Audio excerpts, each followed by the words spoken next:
Okay, welcome back. They say, I'm trying to couch the words properly.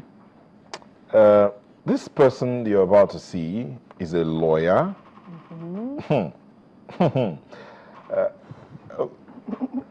A lawyer. By training? By training. A minister by calling. Don't ask me which ministry. Ministry of Life Affairs. She will tell us. She will tell us. Oh, you're already seeing her. Here we have her, and that is the Lepacious Bose.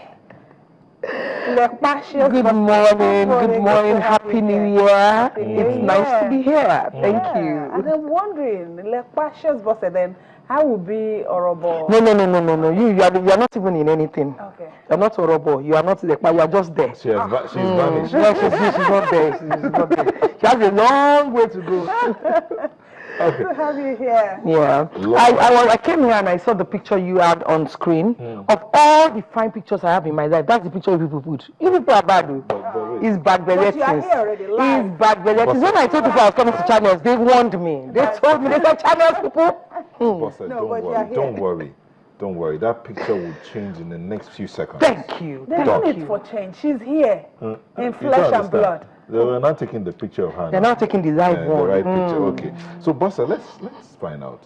Lawyer, minister, and comedian. Yeah. Tell us why this mix. How did it start out?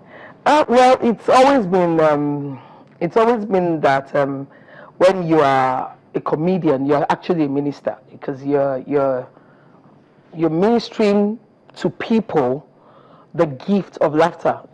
Before I got into comedy, I thought laughter was just everybody's thing. But after I got into comedy, there's a lot of work to laugh, to find life interesting, to find life amusing, to find anything funny, especially in the life that we're living now.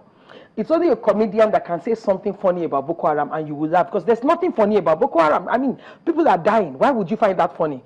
But the comedian will say something about it and you'll be like, are you guys for real? So it's a gift in itself, and that gifting helps to release people.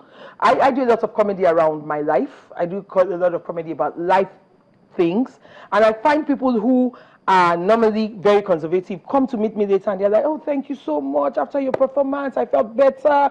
So that's a ministry in itself, because when you take something bad and you turn it out to be good, it's a ministry. When you detoxify the body with laughter. Thank you. It's detoxifying people. Okay. And people think that when you say you're a minister, you're laying hands on people and you're casting out demons. And no. But in your own... You're casting out toxic waste. Exactly. And then they feel better and then they feel happier about life. At least for the 4-5 hours you're with them, they feel good. And then they get back home and life really looks better. It's like smoking... ganja. There's something for one who's gone through the kind of life you went through, you would probably understand when you say it's work to laugh. I mean, you talked about you had issues with weight, and then the fact that people were unhappy with your weight. I keep wondering why people would assume that weight is it's a crime, okay? So you have to deal with people's perception of you much more than your own perception of yourself. When you're a big person, when you're a plus-size person, you actually look at the mirror and you like what you see initially. Then you go out and somebody goes like, see how big you are, and everything is off, okay? So it's a mood thing. Your mood swings in and out. And most plus-size people are comfort eaters. Something upsets you, something throws you off the line, and then you go back to the same thing that you said you were not going to do. So comedy has helped me to look at the giant of weight and look at it and put it in perspective and accept it. This is who I am. And I'm big, and I'm beautiful, and I'm proud, and I'm confident, and I'm making money from it, so it's good, Beautiful. Yeah, and sassy, Okay, so how did you come about being Lepacious? That's still the same thing about this whole low self-esteem thing. Growing up, I had a lot of self-esteem issues, and all my friends would always go, see how you are so big, see how big you are. So starting comedy was not something I decided to do, I just started to learn to speak back. So when they say, see how big you are, me too, I'm telling them something, see how skinny you are, do you have AIDS? So over time, we started bantering, and then people started calling me Orobo, and then I said, no, you are blind, because I have to call those things who are not as though they are. So I decided that you can't call me fat and I will accept it. So I am slim.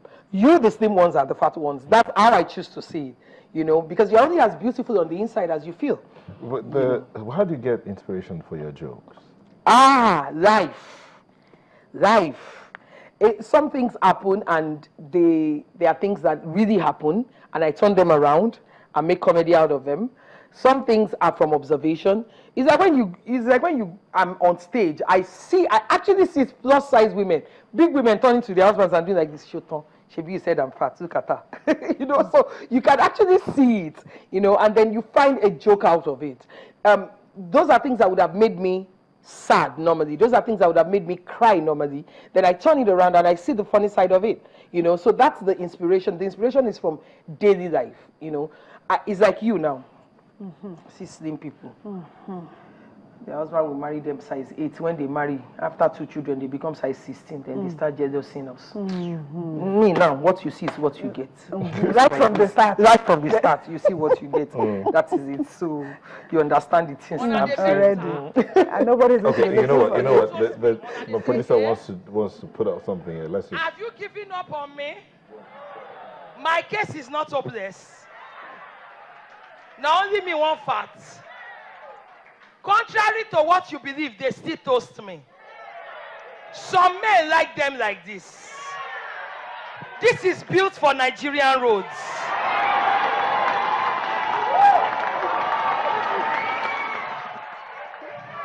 So be very careful. Nigerian men are very wise. They have big bank accounts. They have big houses. They drive big cars. Why wouldn't they want big wife? People should be very careful. People still toast me. Be very careful. People still toast me. Okay.